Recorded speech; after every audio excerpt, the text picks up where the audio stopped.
Welcome, everyone. Welcome. Today is August 20th, 2020. My name is Rob Boldin. I am your host for Pull Back the Curtain. Thank you so much for joining us here today for another episode. I can't believe this is episode number 5 in this program that we started a few weeks ago. Thank you all for tuning in and joining us for these past few weeks. Before we get started and jump in, I want to offer a thank you, an offering of gratitude to several of my colleagues. As many of you know who are watching, last week my wife and I welcomed a little baby boy into the world, Robert Van Boldin. We were thrilled to do so on Tuesday, and to be able to continue this program, several of my colleagues jumped in and continued to carry this mantle. So a huge thank you to Chris Cox for hosting, Christine Brondike for driving, directing behind the scenes, but also this program, Pull Back the Curtain, does take a little team effort. And so Anter Sarah and Tess Allard, Greg Ketteman, thank you all for the work that you do behind the scenes to continue this program. And thank you especially for last week, while my wife and I were enjoying time with our little one and each other and getting to know him. So before we jump in, I also want to thank this week's corporate sponsor, the Giant Eagle Foundation. It's because of corporate sponsorships such as yours that we are able to continue the work that we do here at Pittsburgh Opera. So thank you for joining us in that, your efforts, and continuing that work. If you at home would like to join as well, please do. You can check out the one-click easy donation button in the check out the one-click donation button in the comments section and join us as well. Again, it's because of corporate sponsorships and people like you that enable us to do the work that we do all year long. Jumping into today's episode. So many of you who saw 2 weeks ago, my conversation with Christopher Hahn, learned about the pivot that we were doing this season from a typical 6-production season, 4 in the Benedum, 2 smaller productions, to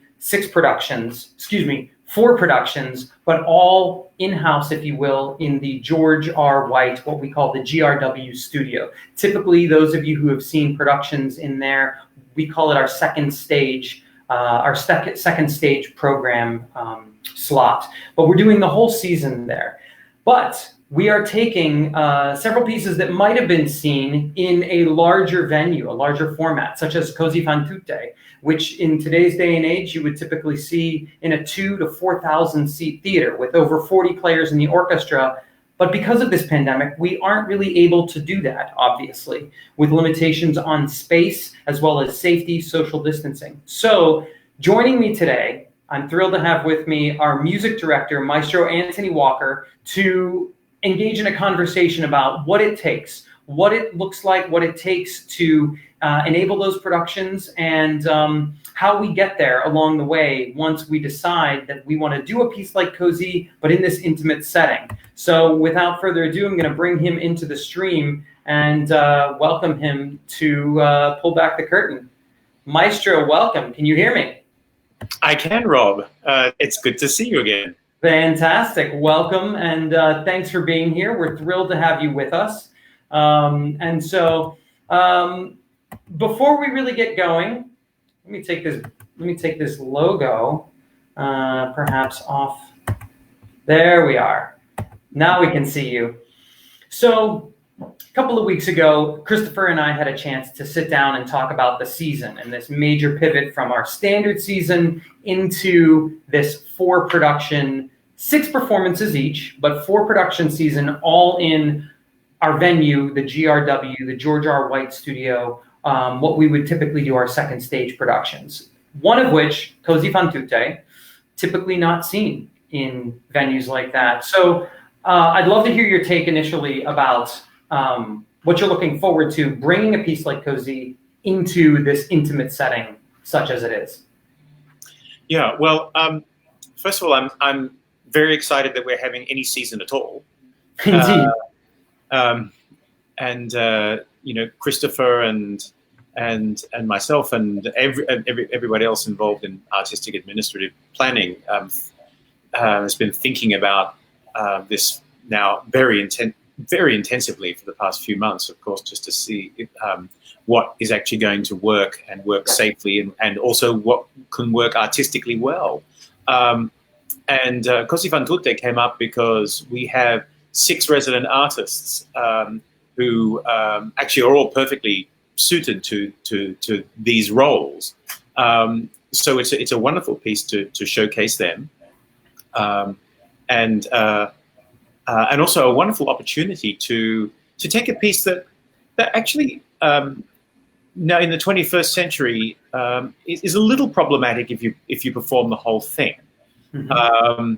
So the story, to modern tastes, can get a little much sometimes, but just trimming it down and keeping most of Mozart's glorious music and keeping all the essential bits of the plot, I actually think makes it actually possibly even stronger a piece. Still feels the same way. Indeed. So actually, I'd love to put a pin in that for a second and pause there for a second. So you said it's a little shorter. So we're talking a piece that typically might run 3 hours in the theater, but we're bringing it down to about 90 minutes, yes, right? It actually, I mean, one already does cuts to take it down to 3 hours or less, and it's usually, I mean, if you do the whole thing, it's about 3 hours and 15 minutes. Of course, audience tastes in those days were very different, and people just went out and went to operas that were 3.5 hours long, plays that were the same, and of course you might not be concentrating for the whole time. You might be sort of chatting with your friends, or having a smoke or eating or something like that. How dare they? How dare they? I know, but I think, and of course, the ideas of dramaturgy and following a plot from one moment to the next, and the whole the drama of the piece being very smooth and very seamless and fast paced. That didn't always apply to opera at that time. Mozart and Da Ponte were actually really quite good at making brilliant operatic arcs. I mean, the best opera of the 19th century and early half of the best half of the 18th century and early part of the 19th century is still Marriage of Figaro. Mm-hmm. It's brilliantly through composed. I mean, the drama never lets up for a second. And in Così, but that was based on a brilliant play by Beaumarchais. Mm-hmm. And this Così fan tutte is not quite in the same league as that libretto-wise, but musically, it's stunning. The big numbers, Per Pietà, Un'aura amorosa, are just incredible. And Crystal Manich, the director, and I are really actually incredibly excited to trim this down a little to around about 90 minutes, keeping all the best bits in. It's a very snug, a very cozy. Do you think by trimming it down, we distill it to more of its core, and we're able to bring out different messages or different themes, different meanings over the course of the evening? Yeah, I think actually by distilling it, you can actually bring out the more serious subtexts better. Right. It's still going to be very funny, and that's one of the reasons that Christopher really loves the idea of this, because he really wanted, something that's a bit lighter, in this era. And I agree that was a really good thing to aim for.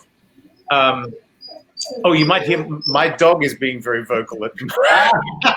That's the beauty of all these home interviews nowadays. Yeah. You never know what you're going to get, and it's very real. It's very real, very passionate. I feel like. Well, my dog is very real and very passionate. That's very true. As one would expect. Thank goodness the mailman or the FedEx guy isn't coming past. Otherwise, you'd be able to hear it more. But Rosie's now she's whining a bit because Lauren is just about to come home with some groceries, and so she knows there's some food coming around. But anyway, yes. But so yeah, to get back on track with the serious subtext of the piece, which is due to which is really that love is a serious business, and to find to find the right person for you to be your life partner and soulmate can start out as something a little frivolous, but ends up by always being very serious. And you have to be careful with people's hearts and their minds and their souls. Right. And so I think that as I said, we can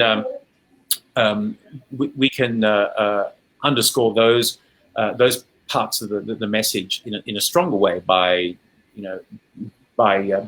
trimming the piece. It's been actually really fascinating to work on the orchestrations for this. Well, that was my next pivot. I wanted to get into that question because we are presenting these 4 pieces, and the biggest of the orchestras is Cozy at 17. Yeah. And while so I'd love to hear a little bit about that process, taking a piece that typically runs with over 40 players in the pit, and then bringing it down to that intimate setting of 17 players to express what Mozart had written. So in the classical period, late Baroque, Rococo, Galant into classical, the orchestras generally were not as large as they would be even at the late classical or early Romantic period. You might get some orchestras that were between 40 and 50 people. But generally they were a little smaller, and of course concert halls hadn't really been invented yet, and most orchestras were attached to big stately homes of the nobility. Mm-hmm. So they would be performed in a lot of symphony concerts would be performed in a room that would be certainly no bigger than the GRW. Or room A at its the biggest. And just for reference, those people who are watching who may not have been there, are the GRW, the George R. White studio, is a studio we turn into a roughly 200-seat black box, if you will. But in the coming season, we're limiting it to around 50 seats or 50 people in the audience. So, but 200, so it is a much, much more intimate setting than typically a Cozy would be sitting in. Right, and we tend to have we tend to associate opera performances, especially with A and B companies, the larger companies, with rather large opera houses. I mean, the Met is one of the largest in the world. The Benedum is still a very large hall, but all of these opera theaters that we really know of most of them were built in the 20th century and at an appropriately large scale. I mean, most of the original opera houses were about 500 or 600 seaters, smaller than a modern day Broadway house. Yeah, right. And so classical orchestras sometimes would be, between 15 and 20 players, sometimes between 20 and 30, 40. So my task for this was to take Mozart's really sort of full orchestrations. There were double winds, 2 horns, 2 trumpets, timpani, normal string section of 8/6, 4/4/3, 4/4/2. Mm-hmm. And scale it down to this venue, but still make it sound like a cohesive classical orchestra. And the way I did that was to still keep, to reduce the string section, which is fine, and also reduce the wind section by half, but keeping all the important first chair wind players. So there's a flute, an oboe, a clarinet, and a bassoon, and a French horn, and all those colors were very, very important to Mozart. And by keeping all those 5 wind players and cutting trumpets and drums, which were often cut from smaller classical orchestras anyway. Especially if the prince didn't have a hunting contingent, if he didn't have his hounds and he didn't have the military component that came along with that, then you didn't have those instruments in your classical orchestra. Yeah. And so I think it's I went through the entire score, rescoring the wind parts, so that it will still sound, I think, exactly like Così fan tutte, with a smaller classical orchestra, but it will still sound like a classical Mozart orchestra version of Così fan tutte, as opposed to some other versions which just like 6 instruments, right? Where you can't. It doesn't really sound like Mozart orchestration, but this does. Right, and this is far better than doing it simply with 2 pianos. I mean, obviously, we wanted to keep the integrity of the piece, of the music, as best we could, as safely as we could, and this is sort of the best compromise under the circumstances. Yeah, and it's interesting because I'm not even thinking of the word compromise at the moment. I'm thinking the word solution. And I think what we're coming up with is a really fantastic solution for the limitations of how we can perform this year. So it's one of these pieces that initially we were thinking what pieces can we do for the predominantly for the RAs that will fit in the smaller venue of our premises. And how can we do them in a way that is going to be artistically still up to our same standards? Right. And I think that I've worked this out how we can do it musically, and I think Crystal Manage has worked it out how to do this staging wise. So I would encourage people just sort of to who are coming along. Don't start off by thinking, oh, this is a this is a not a negative compromise. Version, this is it's not a negative compromise. No, it's like you said, to the circumstance that we're in. Yeah. So I'm very excited about it, and so Crystal and the music staff are too. They've been everyone's been saying, oh wow, this gets this gets Così down to something that's a little bit more streamlined, but it's all the best bits are still there. Yeah, well, and speaking of music staff, that's a perfect segue before my next question, but a hearty shout out to our music staff, head of music Glenn Lewis, Mark Trofka, James Lesniak, and of course our librarian Ellie Cameron for all the work that comes on the back end of having to create a reduction. I don't think people get to see, and they come in and they see these wonderfully intimate pieces, but they don't realize that there is a lot of legwork, not only from your end to sort of determine what the roadmap is, but then for them to actually produce those parts. So a heart shout out to them. A question about, so now that we've reduced it down and we've got this, do you feel there's a better interplay, if you will, or a more intimate interplay between the stage, the singers that is, and the orchestra? I often talk about in some other conversations, the orchestra being that other character, that sort of invisible character. Yes. Mozart is a great example of how he writes that way. Verdi is an excellent composer in that right, where they change that mood. Do you think we're going to get a little bit more of that essence by having a bit more live orchestra accompanying this piece? I think so. And I think there's going to be a sort of immediacy to it all. that is sometimes hard to get in a 2,000 seat auditorium. Mm-hmm.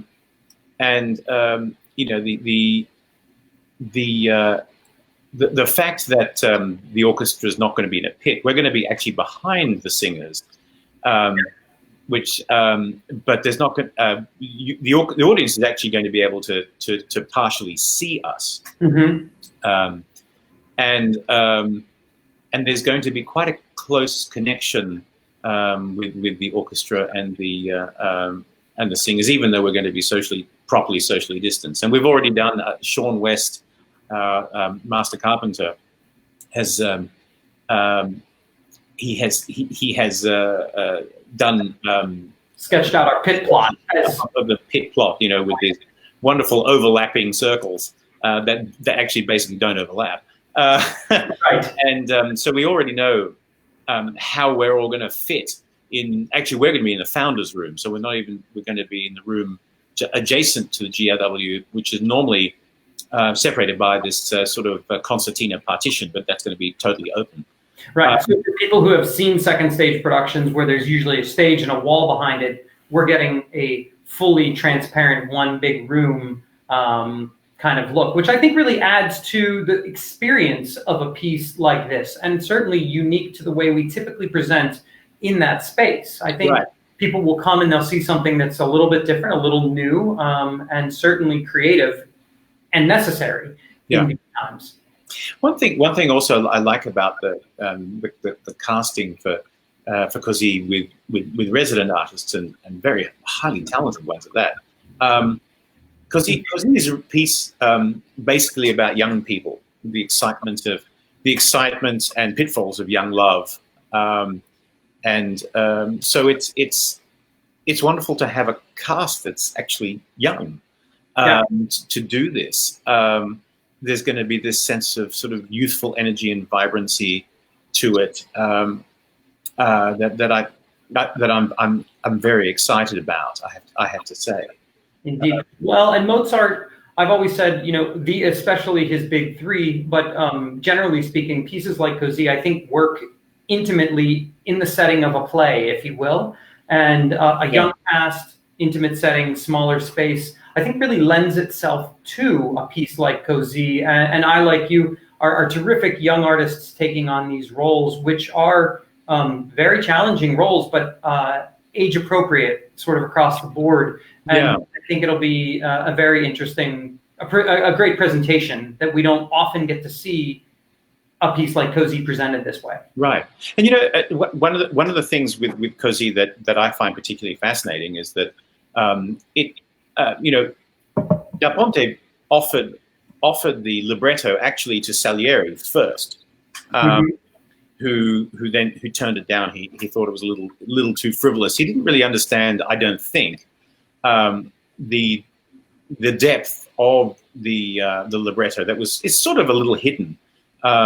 Mozart really brings it out, and my thoughts on it are this: is that it's actually quite an autobiographical piece for Mozart, because if you know about his romantic life, before he met Costanza, his absolutely beloved wife and soulmate, he was in love with Costanza's sister, Aloysia.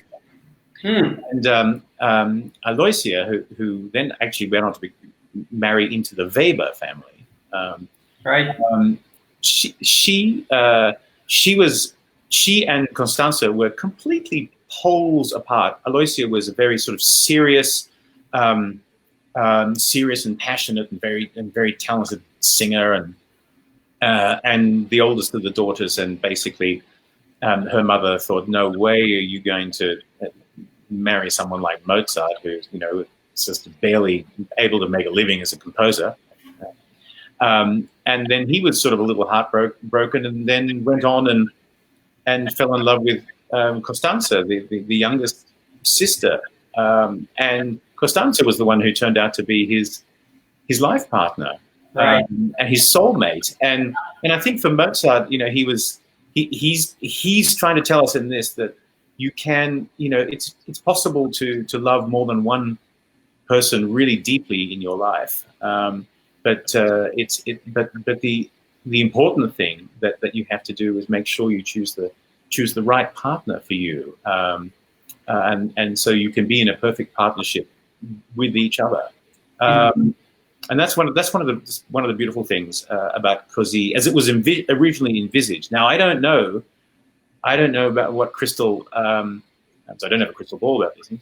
I don't know what Crystal thinks about how the two couples should end up together, because there are many different ways you can think about this. All I do know is that in Mozart's days they would have understood, because the people who came to the Burgtheater, they saw that they knew the singers, and so they would see at the beginning of Così fan tutte, they would see that that the buffo, one of the buffos was together with one of the seria characters. So you had a serious and a comic character together in a couple, which would have seemed very strange, and that's how they start off. And in the end, the two serious characters get together, and the two buffo characters get together, and that would have made a lot of sense to the audience at the time. We see it a little differently nowadays. I think in general, I mean, Così has taken on so many different interpretations because of its subject matter, but I think by distilling it down, breaking it down to 90 minutes, a youthful cast, a live orchestra, I really do think we can shine a light on the piece itself. And I think this is a unique opportunity to do that. And I, for one, am excited. I have always said it would be fun to see Così in a very intimate, in a sort of play-like setting. So before we have a few minutes left, and I don't want to shortchange the rest of the season. For those of you who are interested in learning more about the season or becoming a subscriber or a donor, you can check out this link that I just pulled up below, pittsburghopera.org/give now. Lots of information. You can donate there, but on our website, information about the rest of the season. Leading me to, again, in these last few minutes, but you're on the podium for 3 productions this year, so we're thrilled to have you. We've got you on the podium for Così, which will kick off the season, Semele by Handel, which is sort of our winter slot, and then Charlie Parker's Yardbird as well. And not to also make sure I mention Soldier Songs by David T. Little, which is our second production. But Soldier Songs and Charlie Parker's Yardbird are both being done in original instrumentations, small, intimate. They're contemporary pieces, so they were written. And I think those pieces really highlight different aspects because, first of all, it's a nice mix of the season, but they are written, in some cases, the instrumentations as characters, if you will. And I'd love to get your 2 cents on some of those other pieces just before we depart here today to round out the season as well. Sure. And I think the season is actually, to riff on what you had just said, actually a very well-rounded one. You've got, we have 2 pieces from this century, actually, and one piece from the, well, actually 2 pieces from the 18th, but I think they all complement each other very nicely, and so as an audience experience, the totality of the season is going to be quite varied. I think Soldier Songs is a sort of, it's a very powerful piece, and with sort of basically orchestrations are more geared towards the brass and winds and percussion, and so it's going to be sort of quite exciting and vibrant and passionate a score. Charlie Parker's Yardbird, there are more jazz elements in it, of course, and a slightly different sort of singing sometimes to the Soldier Song. And Semele, it's such a gorgeous piece. I can't wait to work on that as well. It's right in your wheelhouse, I feel like. It is. Semele was the first piece that I conducted for my newly created opera company in Australia, Pinchgut Opera, in I think it was about 2001.